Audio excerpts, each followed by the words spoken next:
បាទសួស្តីមិត្តអ្នកសិក្សានៅពេលយកមកឆ្លៀតធ្វើតារាងប្រាក់បៀវត្សបុគ្គលិក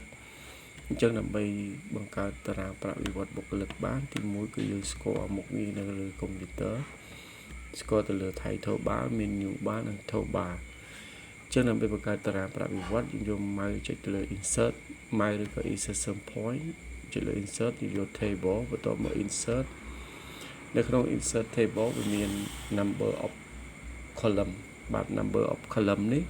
គឺជួរឈរអញ្ចឹងជួរឈរកន្លែងនេះយើងចុចលើសញ្ញាព្រួយក៏បានយើងសរសេរក៏បានឥឡូវខ្ញុំបានជួរឈរចំនួន6ខ្ញុំចុចលេខ6អញ្ចឹងខ្ញុំចង់បានជួរដេកចំនួនប្រមាណឧទាហរណ៍ខ្ញុំចង់បានជួរដេកចំនួន7យើងចុច7មកចង់បានលេខ10យើងចុចលេខ10បន្ទាប់មកទៀតគឺយើងអូខេឥឡូវនេះយើងបានតារាងមួយមកហើយអញ្ចឹងដើម្បីតារាងហ្នឹងយើងចង់កាត់តារាងនឹងចេញឬក៏លុបតារាងនឹងចេញឥឡូវនេះខ្ញុំចង់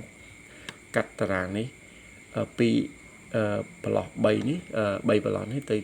1 select លើវាហើយយើងយកខាងស្ដាំមកលើវាយើងយកពាក្យថា make cell នេះមានន័យថាយើងបានផ្ដាច់ cell ចេញពីគ្នាបើ delete នេះគឺ delete cell នឹងចោលមានន័យថា delete row នៅខាងឆ្វេងនឹងចោលឬកាត់ចោល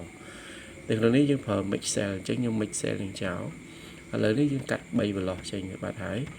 អញ្ចឹងយើងបាត់ដាច់ cell 3ប្លោះហើយអញ្ចឹងយើងចង់ភ្ជាប់ cell មកវិញដោយយើងយកខាងស្ដាំមកដូចគ្នា select ខាងស្ដាំមកយើងយកស្វៀតថា spelling cell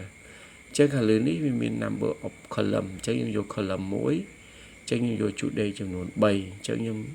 ចុច3មក2 3អញ្ចឹងខ្ញុំអូខេមានន័យថាតារាងនេះគឺមកវិញធម្មតា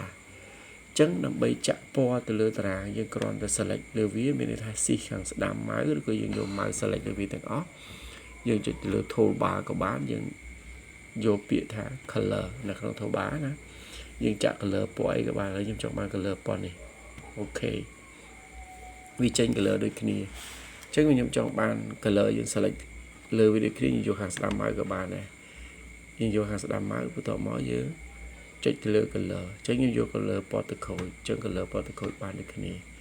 អញ្ចឹងដើម្បីលុប cell ខ្ញុំលុបខាងស្ដាំឥឡូវជួរឈរខ្ញុំមាន6អញ្ចឹងខ្ញុំចង់លុបជួរឈរមួយខ្ញុំ select លើវាទាំងអស់ខ្ញុំចុច delete column អញ្ចឹង delete column ខាងនេះយើងនឹងចុចទៅវាដាច់ column នឹងទៅតែម្ដងអញ្ចឹងយើងនៅសល់តែជួរឈរចំនួន5អញ្ចឹងយើងអាចទាញតារាងនឹងឲ្យធំក៏បានដែរព្រីកព្រោះវាមកអញ្ចឹងយើងចង់សរសេរជាលេខក៏បានជាអក្សរក៏បានលើនេះអូខេ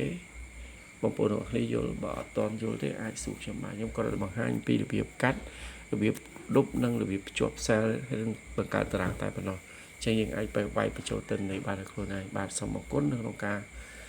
ចូលតាមដាននិងទស្សនានៅក្នុងវីដេអូរបស់ខ្ញុំនឹងបង្កើតវីដេអូជាច្រើនបន្តទៅទៀតបាទសូមអរគុណច្រើន